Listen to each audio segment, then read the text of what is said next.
All right, gecko here. It's running. It is packed.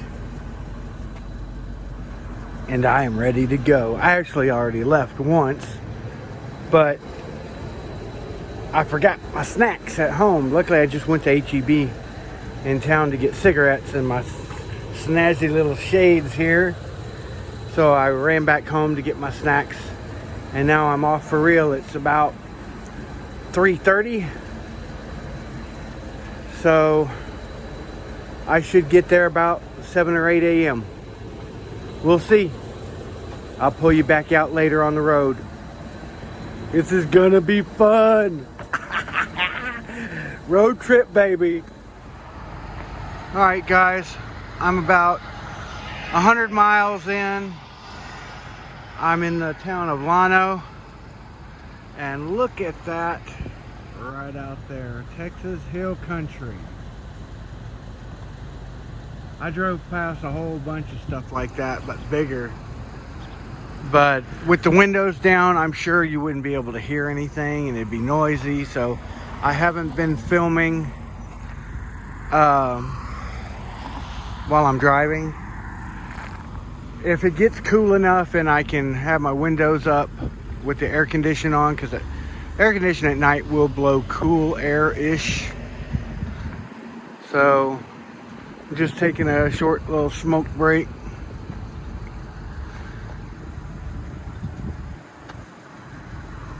Just west of Austin, in V Cave, I ran into a severe thunderstorm, and of course it's hot, and so with it raining, my windows started fogging up. I couldn't have the windows down because it was pouring down rain and thundering and lightning, and luckily I'm familiar with that area, so I knew where a gas station was I could pull into. So I pulled in and went inside and waited it out. It was only like 15 minutes, and then I was back on the road. Now, thunderstorms around here don't last long, so I will pull y'all out as I get further down the road.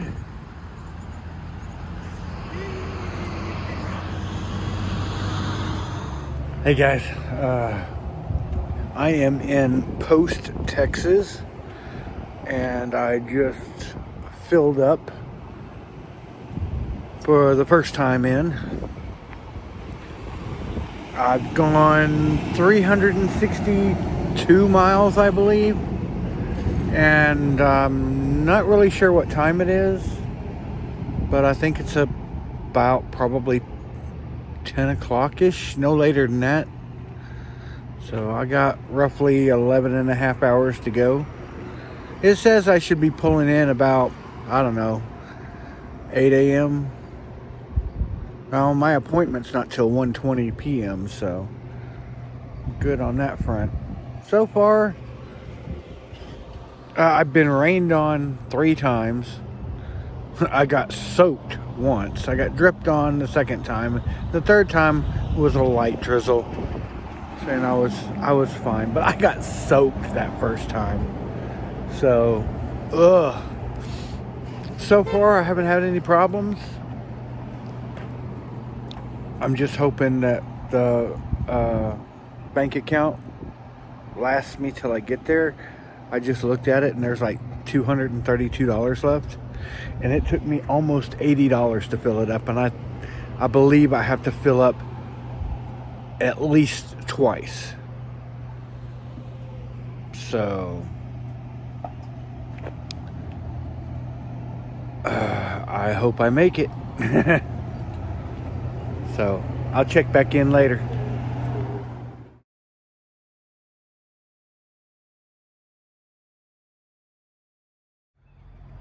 Well, I made it till morning. I am at a rest area in Colorado. Man, have I had an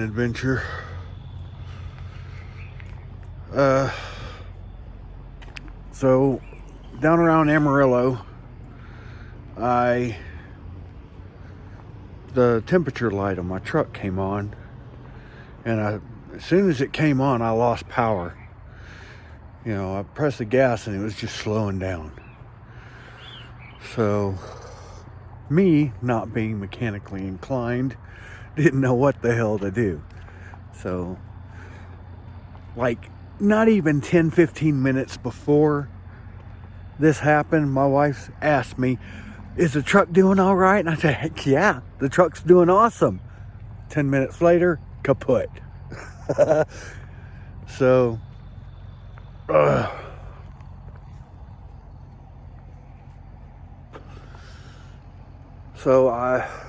I was on a road that had no shoulder in the middle of fucking nowhere.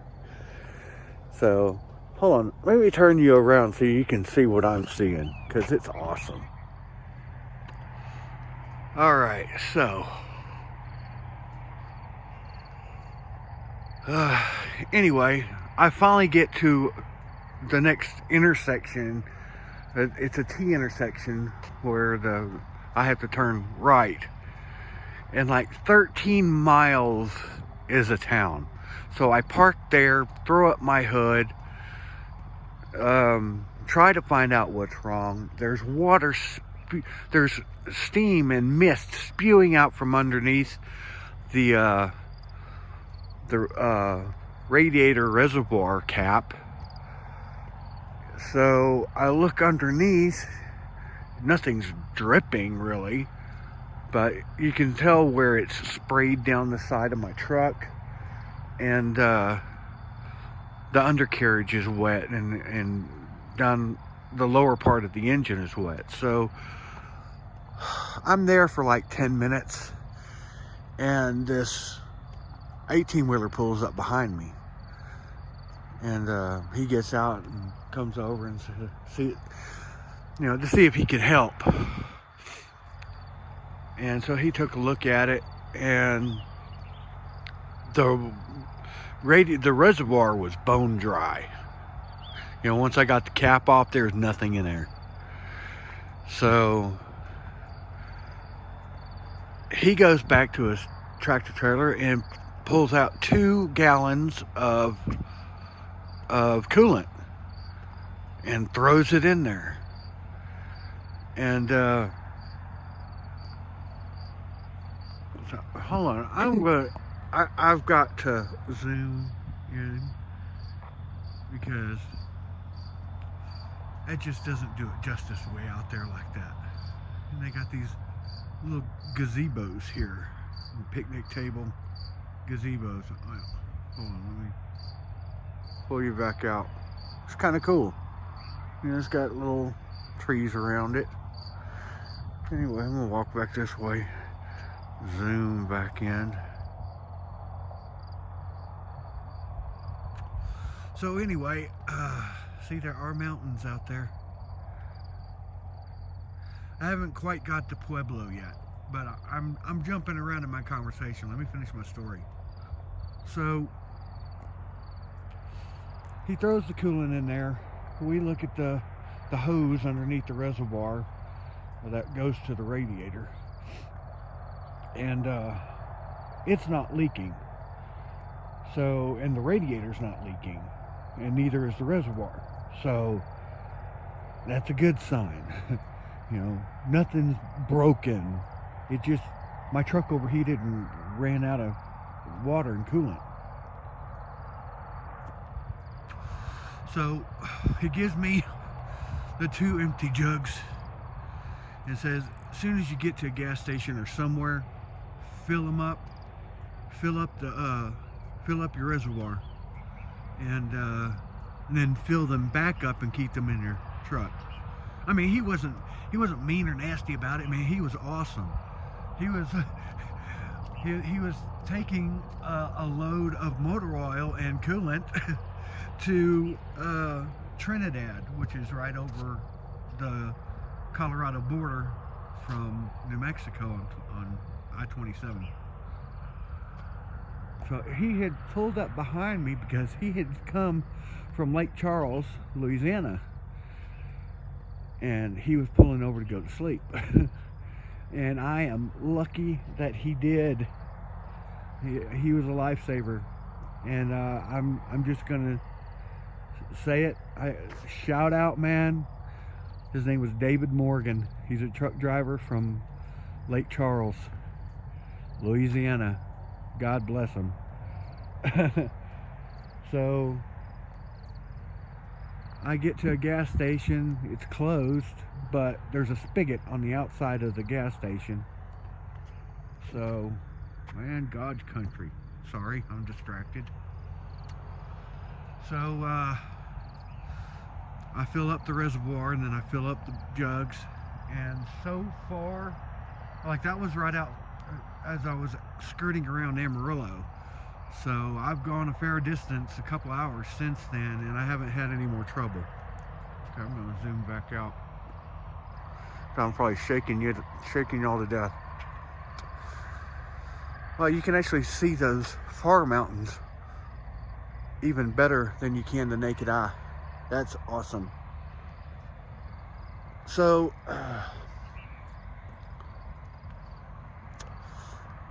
I mean, I've been stopping every once in a while to like go to the bathroom and get coffee, because I've had a liter of water, a liter of Pepsi, and I'm almost done with my 20-ounce cup of coffee.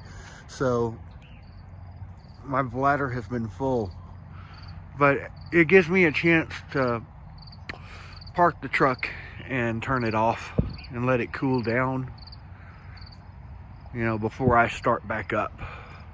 Man, it is a beautiful morning. And I'll tell you right now, I had that moment on the road, especially after that happened. And I'm like, what the hell am I doing? Why did I ever think that I could do this? You know, to go 1,000 miles away for a job that I've never done before, in a place I've never been, with total strangers, and I'm gonna be gone from home for 4 months. That, I mean, it was a thing that I realized at home, but it didn't hit me until I was on the road. I'm like, oh my God. Because at that point, I didn't know if I was actually going to make it there or not. And hopefully nothing else goes wrong. I mean, knock on wood. There's a tree, knock on it. Thank you. So, yeah, that has been my adventure thus far. We shall keep it going, and I have just over 100 miles to Denver, and beyond that is Loveland, which is where I turn off and go west again across the Continental Divide. I will stop at the Continental Divide because I want to see the CDT. What I could have been hiking this year. So,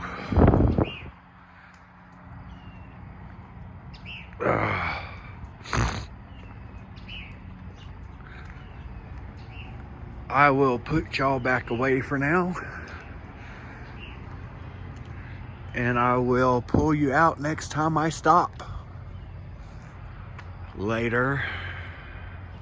All right, guys, I'm here in Estes Park. I haven't gone to the YMCA of the Rockies yet, but I wanted y'all to see this while I'm here. I had to get a face mask. I have to at least pretend like I can put one on. So here, I'm gonna turn you around. Look at those mountains.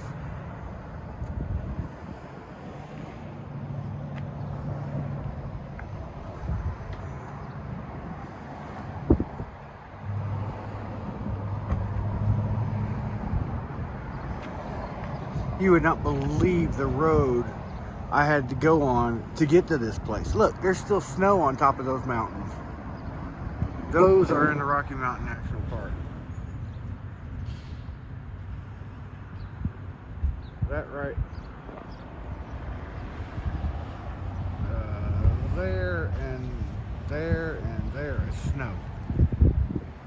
So,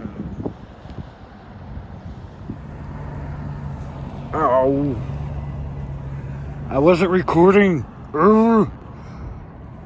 What did I say? Oh well, I had to get a mask. It's a moose in a mask. Say that 5 times real fast. Moose in a mask, moose in a mask, moose in a mask. See, I can't even do it. I get to 3 and I'm done. So, yeah, that was Estes Park, man. And we're on the outer edge of the town. I had to buy my mask, and now I got to figure out how to put the filter in it because I went the whole pandemic without ever touching a mask. So, but they want us to wear one until they verify that we have our vaccinations, which I have my card in my wallet, which is no problem. It's just I don't want to have a panic attack and pass out. I mean, I'm so close to passing out already. I don't want that to push me over the edge and be on the floor, you know. It's worse if I'm not moving, believe it or not. If I'm just sitting still, like at a stoplight, it starts to like bowl over me. But I think I'm dehydrated. Honestly, I bought a smart water bottle because the only water that I've had was the liter of water I bought yesterday when I left, and that's the only water I've had all day yesterday. And this smart water bottle is the first water I've had today. I've had a liter of Pepsi since that other bottle of water, and a 20-ounce cup of coffee to keep my ass awake before the sun started coming up again. So, yeah, it's gonna be fun. So, let me go ahead and get off of here, and I'll pull you back out later. I got my appointment at 1:20 to check in and finalize my HR paperwork and stuff. Show them my driver's license, social security card, you know, I-9 shit. And then I'm gonna get settled in my dorm room, and I'll pull you out in my dorm room. I'll show you what's going on in there. And then if I can, I will take y'all out on the property and kind of show y'all around, if that's allowed. I have to ask them when they're checking me in what the rules are for filming for YouTube. So, okay, I will pull you out later. Okay, guys, this is my accommodations. My front door. I've got some hanger space with some hangers, a mirror, soap dispenser, napkins, towel rack, vanity, sink, and my own bathroom with a where's the light? Oh. And a fan. Toilet paper, plunger, all the necessities. Ooh, even got a soap dispenser there. Luxury foam hair and body. Wow. But there's nothing in it. Ha ha. And there's nothing in this one either, so oh well. And I've got a dresser, a nightstand, lamp, no lampshade, twin bed with sheets, blanket, towels, pillow. I got 2 windows, Ponderosa snag, Rocky Mountain National Park photographer Scott Pope. That's pretty. And I got a mirror, garbage can, a fan, because they have this, but I don't think it works. But it is the mountains, and this is my view. Isn't that phenomenal? Hey everybody, I didn't close out that last video yesterday, so I'm going to close it out now. It's going good here so far. I'll make a video in a couple of days when I get a bit of free time. It's an experience, I'll tell you that. Just getting climatized to this elevation. I'm at 8,024 feet, and just trying to breathe is a chore. So yeah, if you haven't subscribed already, go ahead and hit that subscribe button. If you like the video, go ahead and hit that like button. Leave a comment. Tell me what you think. No negative comments though. No sir. Positive comments only. I keep having to delete this guy. He keeps making accounts and posting all kinds of wrong comments, so I don't want to have to feed any more gators. All right, y'all take care. I'll get this posted whenever I can.